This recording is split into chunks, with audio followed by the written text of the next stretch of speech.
초대 교부 중에 어거스틴이라는 유명한 분이 계십니다. 이 교부라고 말하면 좀 어렵게 느껴질 수 있지만 그냥 목사님이라고 생각하시면 됩니다. 이분의 원래 이름이 아우구스티누스인데요. 우리에게는 영어식 이름인 이 어거스틴이 더 잘 알려져 있죠. 이분이 쓴 책 중에 제일 유명한 책이 그분의 영적 자서전인 고백록입니다. 그 책 안에는 자신의 영적 방황기부터 참된 하나님의 백성이 되기까지의 고뇌와 몸부림이 고스란히 담겨 있습니다. 그의 문제의식은 하나님을 어떻게 하면 알 수 있는가 였습니다. 영적인 회심을 겪고 나서 자신의 기억을 더듬어 가면서 하나님의 흔적을 찾고 또 말씀 묵상과 기도 속에서 그는 하나님을 찾습니다. 그러던 중 이런 유명한 고백을 하게 되는데요. 나는 이해하기 위하여 믿는다.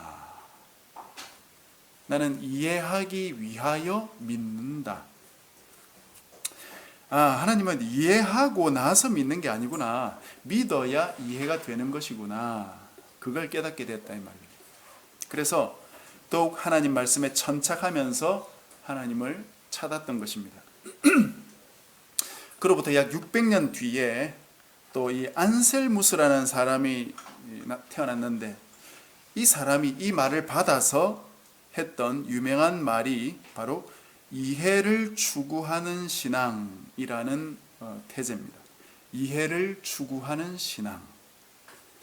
우리의 신앙에서 믿음과 지식, 신앙과 이해 중에서 우선되는 것은 믿음이고 신앙이다 라는 사실을 천명한 것입니다. 믿지 않으면 이해할 수 없고 알 수 없다 이것이죠. 이걸 조금 더 풀어서 제가 말씀을 좀 드리겠습니다. 믿음이라는 게 무엇이냐? 라는 질문에 가장 범하기 쉬운 우리의 실수는 내가 믿습니다 라는 그 표현 안에 들어 있습니다. 즉 믿음의 주체를 나에게 두는 것입니다. 믿고 안 믿고를 내가 결정하는 것이에요. 내가 볼 때 믿을만 하니까 믿는 것이고 그렇지 않으면 안 믿는 겁니다. 이런 어떤 사고에 갇혀 있으면 믿음에 이르기가 거의 불가능합니다. 근본적으로 하나님은 우리와 같은 인생이 아니시기 때문이에요. 하나님께서 우리와 상당히 다르다는 것을 인식하셔야 됩니다.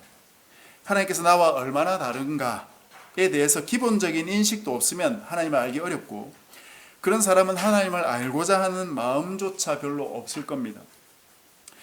처음 만나는 사람도 나와 다르기 때문에 어느 정도 알기 전까지는 넓은 마음으로 이해도 하고 그가 실수를 해도 양해하려고 하면서 하나님에 대해서는 이런 부분에 대해서 아예 문을 닫아 놓는다면 역시 문제가 발생할 수밖에 없는 것이겠죠. 따라서 우리가 하나님을 믿기 위해서 일단은 열린 마음이 필요합니다. 여기서 열린 마음이란 하나님을 이해해 보려는 마음이다라고 말할 수 있습니다. 하나님께서 나와 다르실 것이라는 가정 위에서 그분을 알아보고자 하는 마음을 갖는 태도라고 할 수 있습니다. 그때 가장 필요한 것은 하나님 말씀인 성경이죠. 성경은 하나님이 어떤 분이신지 우리에게 가르쳐주는 책이기 때문에 이 책에 귀 기울여 나와 다른 그 하나님이 도대체 어떤 분이신지를 잘 배워야 됩니다. 그런 후에 성경에서 배운 하나님이 정말 그런 분인지를 실제 삶에서 점검해 보아야 되는 것이죠. 바로 이 과정, 하나님에 대해서 배우고 알게 된 이후에, 즉 믿게 된 이후에 삶에서 경험을 통해 실제로 하나님을 만나고 깨닫게 되는 과정, 이것이 하나님을 이해하게 되는 과정입니다. 이것이 바로 이해하기 위해 믿는다라는 그 문구를 그대로 말씀드린 것입니다. 이해를 위해 믿는다는 행위는 일단 하나님의 말씀을 있는 그대로 받아들이는 행위입니다. 내 고집과 생각을 버리고 하나님께서 하신 말씀을 있는 그대로 받아들이는 태도와 행위가 믿는 것입니다. 이 과정이 올바로 이루어졌다면 실제 삶 속에서 효력이 나타날 것이기에 결국 하나님의 말씀을 이해하게 됩니다. 따라서 우리의 신앙의 첫 걸음은 그분의 말씀을 있는 그대로 신뢰하는 데서부터 시작될 수 있다는 것이죠. 이런 말씀을 드리는 이유는 우리가 계속해서 예배를 통해 말씀을 외우고 또 개인 묵상을 통해 말씀을 알아가더라도 올바른 신앙에 이르기가 결코 녹록지 않다는 생각을 하기 때문입니다. 올바른 신앙에 이르는 길을 쉽다고 할 수도 있고 어렵다고 할 수도 있습니다. 쉽다고 말한다면은 그 길을 내가 만들어낼 필요가 없고 하나님께서 예수님을 통해 이미 완성하신 길이기 때문에 그 길만 잘 보고 따라가기만 하면 되니까 쉬운 것이죠. 그러나 그 길을 걷는 게 어려운 것은 이 하나님의 진리의 말씀을 수없이 들어도 잘 안 믿어지기 때문입니다. 하나님을 믿는다고 말하는 수많은 사람들이 온전한 하나님의 백성이 되지 못하고 있는 이유는 실제로 하나님의 말씀을 믿지 못하기 때문이죠. 그 이상 거창한 이유는 없습니다. 아주 단순한 한 가지 이유. 믿는다고 말하지만 실제로 믿지 못하기 때문입니다. 구원은 내가 하나님을 믿는다고 말한다고 받는 게 아니고 실제로 하나님을 믿어야 받을 수 있습니다. 우리가 산상수훈을 수개월 나누고 있지만 이 말씀을 참으로 믿고 따르지 않는다면 하나님으로부터 심판을 받게 될 것입니다. 우리가 읽은 이 7장의 주제를 심판이라고 말씀을 드린 바 있습니다. 왜 이 말씀이 7장에 나올까요? 산상수훈의 5장부터 7장 말씀은 잘 조직된 말씀입니다. 하나님의 백성의 모습을 보여주기 시작해서 그들이 어떻게 살아가야 하는지를 6장까지 계속해서 말씀하셨습니다. 그리고 나서 이 말씀대로 살지 않는 자들이 겪게 될 심판, 그것의 두려움과 비참함이 바로 이 7장에 제시되고 있는 것입니다. 5장, 6장 뒤에 7장에 있는 것은 이 5, 6장의 말씀대로 이 땅에서 살았는가가 바로 심판의 척도가 될 것이다 이 말이에요. 믿음에 대한 오해를 버리십시오. 앞에서도 말씀드렸고 제가 수없이 말씀드렸듯이 믿음을 신념이라고 생각하는 오류에서 벗어나야 됩니다. 믿음은 내가 하나님의 존재하심과 그분의 뜻이 옳다고 인정하고 받아들이는 것이에요. 인정하고 받아들인다는 건 이론적이고 논리적인 수용이 아니라 실제적인 수용이 되어야 됩니다. 그걸 가지고 살아가지 않는다면 그의 믿음은 거짓입니다. 예수님께서 내 죄를 대신해서 십자가에 돌아가심을 믿습니다. 그런 게 제가 말씀드린 그 신념이라는 것이에요. 그건 아직 믿음이 아닙니다. 그래서 왜? 그래서 나도 내 십자가를 지고 주님을 따르겠습니다가 되지 않는다면 가짜다 이 말이에요. 우리가 산상수훈을 묵상하고 나서 이렇게 살지 않는다면 심판을 자초하는 길입니다. 이 세상의 가치관, 이 세상의 방식을 여러분은 버리셨습니까? 세상 사람들이 다 따라가는 길을 버렸습니까? 사람들에게 드러내 보이고 인정받고 싶은 마음, 남과 경쟁해서 이기고 남을 누르고 그 위에 올라서고자 하는 마음을 버리셨습니까? 쉽지 않죠. 이방인들이 구하는 것이 아니라 하나님의 나라와 의를 나는 구하고 있느냐 하는 것입니다.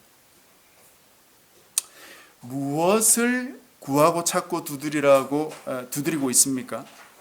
여러분의 마음속에 무엇이 들어앉아 있습니까? 내가 찾고 구하고 두드리는 그것이 무엇인지는 내 마음의 한 가운데를 잘 보면 되겠죠. 그게 돈입니까? 그게 여러분의 자녀입니까? 일입니까? 하나님 외에 어떤 것도 그 자리를 차지하기 위해서는 안 되는 것입니다. 지난주 말씀에 이어서 오늘 말씀을 좀 생각해 보십시다. 우리가 구하고 찾고 두드려야 할 것은 하나님의 나라와 의이고 하나님의 뜻이지 내 뜻과 목표가 아니라고 말씀드렸어요. 오늘 말씀 9절에서 예수님은 구하고 찾고 두드려야 할 이유에 대해서 부연 설명을 하고 계십니다.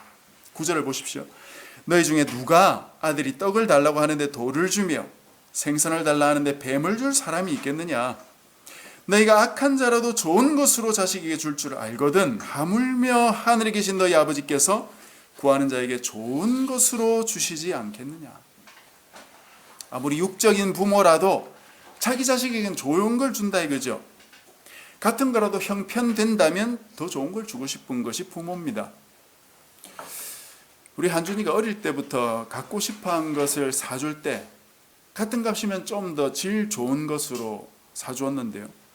언제부턴가 이제 서서히 고가의 물건들을 원할 나이가 돼서는 그때부터는 한준이에게 너도 돈을 좀 모아라. 그래서 자기 돈을 좀 보태도록 했고요. 그래서 한준이가 가지고 있는 뭐 고가의 드론이나 자전거 같은 그런 것들은 자기도 돈을 모으고 우리가 좀 돈을 보태주고 그래서 삽니다.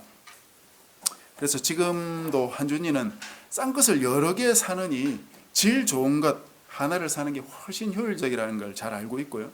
절약하면서 사고 아껴 쓰는 습관이 배어 있습니다. 반면에 우리 진우는 싼 것이든 비싼 것이든 오래 가지 않더라고요. 모험과 탐구 정신이 매우 뛰어나서 모든 걸 다 시험해 봅니다. 옷에 구멍을 내서 뚫어보면 어떻게 될까? 형아의 저 고가의 아이언맨을 팔을 조금 돌려보면 무슨 일이 일어날까? 저걸 집어 던져보면 어떻게 될까? 나가서 자기 몸도 막 집어 던져요. 고인들 공원에 가가지고 그냥 바닥에 집어 던져서 뒹굴면 무슨 일이 일어날까? 그래서 우리 진우는 운동화가 2달이나 3달을 넘기지 못합니다. 그래서 진우에게는 가능하면 저렴한 것으로 많이 사주는 거죠. 같은 배에서 나와도 이렇게 참 많이 다르더라고요. 한 가지 교육 방식으로 되지가 않아요. 한준이가 아마 진우에게 우리가 하는 방식을 보고는 이렇게 말할 수 있겠죠. 아빠, 진우에게는 왜 이렇게 뭘 자주 사주세요? 아니 또 사주세요? 그렇게 말할 수 있겠죠. 근데 진우 입장에서는 형의 책상에 가서 보고는 아빠, 형 거는 왜 이렇게 비싸고 좋은 게 많아요? 이렇게 물을 수도 있지 않겠습니까? 그러나 제가 판단하기는 현재까지 이 방식, 이 두 아들에게 다르게 대하는 우리의 방식이 가장 좋은 방식이라는 생각이 듭니다. 하나님께서는 우리 각자에게 가장 좋은 것을 주시겠다고 말씀하셨어요. 인간도 자기 자식에게 필요한 것을 잘 알아서 또 좋은 것, 잘 맞는 것으로 줄 아는데 하물며 하늘에 계신 아버지께서 내게 가장 좋은 것이 무엇인지 모르겠습니까? 다시 말하면 우리도 우리 자식들에게 뭐가 필요한지 다 알고 좋은 것을 주는데 하물며 하나님 아버지께서 우리에게 무엇이 필요한지, 무엇이 내게 적당한지, 그것을 줄 적기가 언제인지를 모르고 아무거나 주시겠냐 이 말이에요. 정말 하나님이 그걸 모르실까요? 그럴 리가 없겠죠. 하나님은 내게 가장 적당하고 좋은 것을 적기에 주실 수 있고 그렇게 주신다는 말씀이에요. 문제는 그게 뭐냐 하는 거겠죠. 그게 내가 생각하는 것과 조금 다르다는데 문제가 있는 거죠. 그래서 하나님께서 주시는 좋은 것이 무엇인지를 우리가 조금 찾아야 되겠습니다. 여기서 좋은 것이라는 건 영어로는 good입니다. good. good이라는 단어 안에는 좋다는 뜻도 있지만 선하다라는 뜻도 있습니다. 원어에도 마찬가지예요. 그렇다면 선하다 하는 건 무엇입니까? 로마서 12장에 보면 하나님의 뜻을 선하고 기뻐하시고 온전하신 뜻이다 그렇게 이야기하죠. 그래서 하나님의 뜻의 첫 번째 특징이 바로 선한 것입니다. 성경에서 선하다라고 말하면 그건 반드시 하나님의 성품과 연결되어 있어요. 그래서 하나님께서 주실 좋은 것은 바로 선한 것이라고 말할 수 있습니다. 그런데 여기서 이 재밌는 부분이 있는데요. 오늘 이 본문과 똑같은 말씀이 누가복음 11장에 가도 나옵니다. 그 본문을 한번 살펴보면 조금 더 우리가 선한 것이 무엇인지 알 수 있는데, 여러분 주보 뒤에 한번 보십시오. 누가복음 11장에 가면 오늘과 본문이 똑같은 게 나옵니다. 마지막 말씀만 약간 차이가 나는데요. 이렇게 되어 있어요. 너희가 악할지라도 좋은 것을 자식에게 줄 줄 알거든 하물며 너희 하늘 아버지께서 구하는 자에게 성령을 주시지 않겠느냐. 구하라, 찾으라, 두드리라. 그러면 너희에게 성령을 주실 것이다. 마태복음의 좋은 것, 즉 하나님께서 자기 백성에게 예비하신 좋은 것이 바로 누가복음에 따르면 성령님이라는 것입니다. 따라서 우리가 구하고 찾고 두드려야 할 선물이 바로 성령님입니다. 그러나 그게 다가 아니라 성령님은 우리가 구하고 찾고 두드릴 수 있게 하는 선물이기도 하고 궁극적으로 우리를 구원에 이르게 하시는 선물이기도 합니다. 그러니 정말 좋은 분이죠.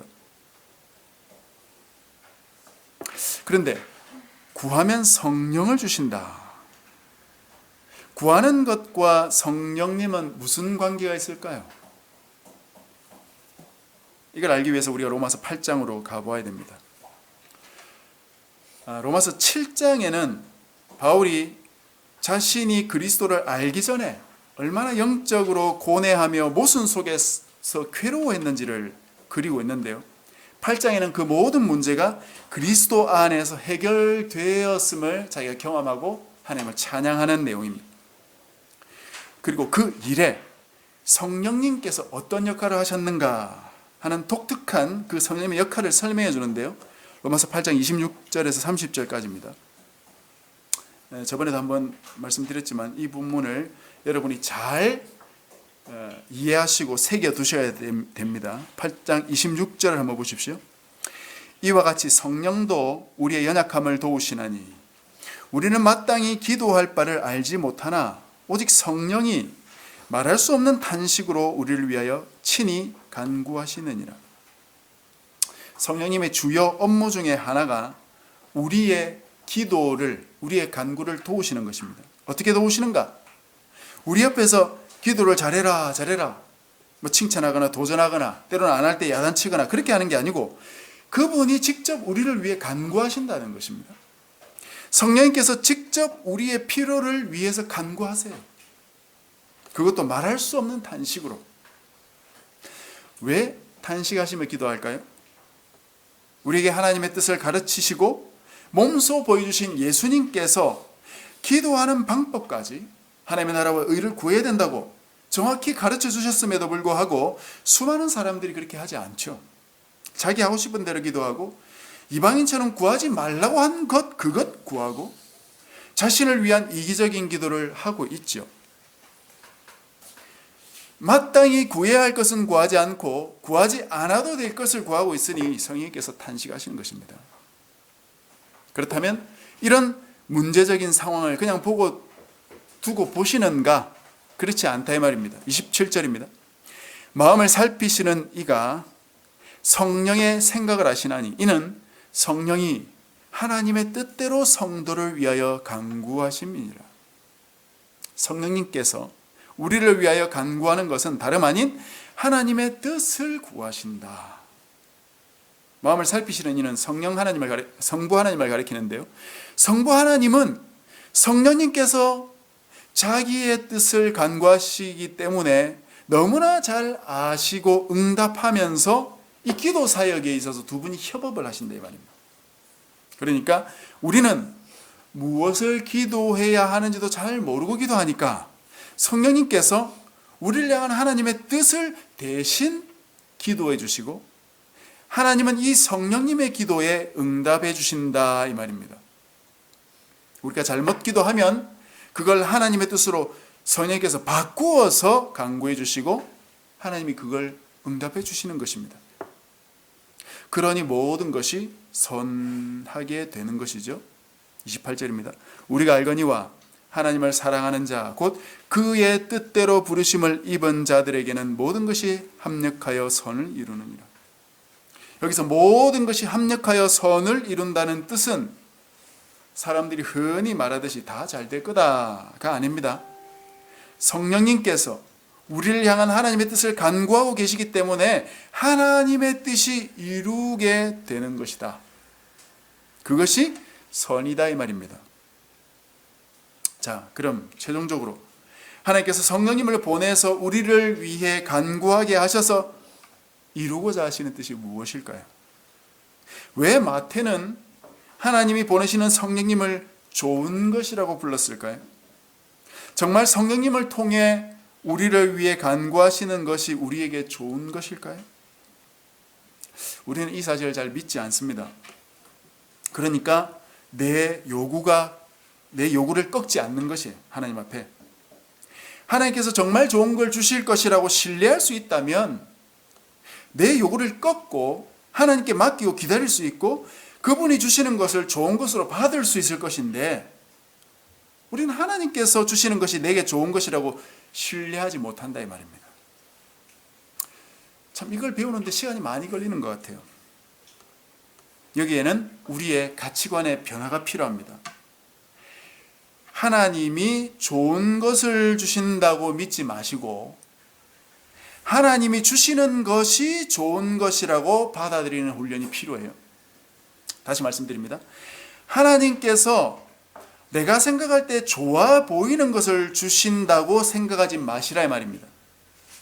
하나님께서 주시는 그것이 궁극적으로 내게 가장 좋은 것이라고 믿으라는 것입니다. 왜냐? 성령님을 통해서만 진정한 하나님의 뜻이 이루어지기 때문이죠. 그 뜻이 무엇입니까? 로마서 8장 그 마지막 부분입니다. 29절부터 하나님이 미리 아신 자들을 또한 그 아들의 형상을 본받게 하기 위하여 미리 정하셨으니 이는 그로 많은 형제 중에서 맏아들이 되게 하려 하심이라. 또 미리 정하신 그들을 또한 부르시고 부르신 그들을 또한 의롭다 하시고 의롭다 하신 그들을 또한 영화롭게 하셨느니라. 하나님의 진정한 가장 큰 우리를 향한 뜻은 바로 구원입니다.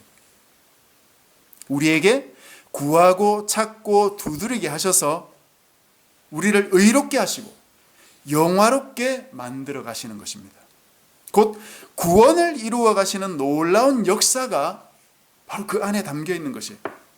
내가 원하는 대로 구하고 그것대로 하나님께서 응답하셔서 세상의 정욕과 부와 세상 가치관 가득 쌓인 나로 만들어가려는 것이 아니고 내가 구하는 세상적인 간구를 하나님의 뜻대로 바꾸셔서 성령께서 간구해 주시고 그걸 아버지께서 응답하심으로써 기도가 무엇인지 배우게 하십니다. 나는 돈 많이 벌어 헌금 많이 하면 하나님이 좋아하시고 교회도 잘 될 줄 아는데 그게 아니라는 걸 우리에게 배우게 하시는 거예요. 내 직장이나 사업장이 잘 되는 게 세상 사람들이 볼 때 뭐 하나님이 살아계심도 나타나고 전도도 잘 할 수 있는 기회가 될 것 같지만 그 일을 하나님이 뜻대로 하지 않으신다면 하나님이 그냥 훅 불어버리신다 이거예요. 이런 과정을 통해서 하나님의 뜻은 그게 아니구나. 하나님은 내가 세상에서 잘 되기를 바라시는 게 아니라 하나님의 백성이 되길 원하는 것이었구나. 하나님은 내가 거룩한 백성이 되기를 원하시는구나. 비록 떵떵거리며 살지 못하더라도 점점 예수님을 닮아가는 사람이 되는 것이 하나님의 뜻이구나. 그리고 이런 영적인 목표는 교회나 신앙생활, 종교생활 안에서만 이루어지는 게 아니고 이 땅에서의 내 삶, 내 인생 전부를 향해 하나님이 가지고 계신 큰 뜻이었구나. 그걸 배워가고 깨닫고 알아가고 거기에 나를 맞추어가는 과정이 구원인데 그것이 바로 성령님 안에서 구하고 찾고 두드림을 통해서 이루어지는 과정이다 이 말이에요. 그래서 구하고 찾고 두드리는 걸 내가 원하는 것 구하고 자꾸 두드린다는 것을 버리라 이것이요. 이 길은 쉬운 길이 아닙니다. 그렇다고 어려운 길도 아니죠.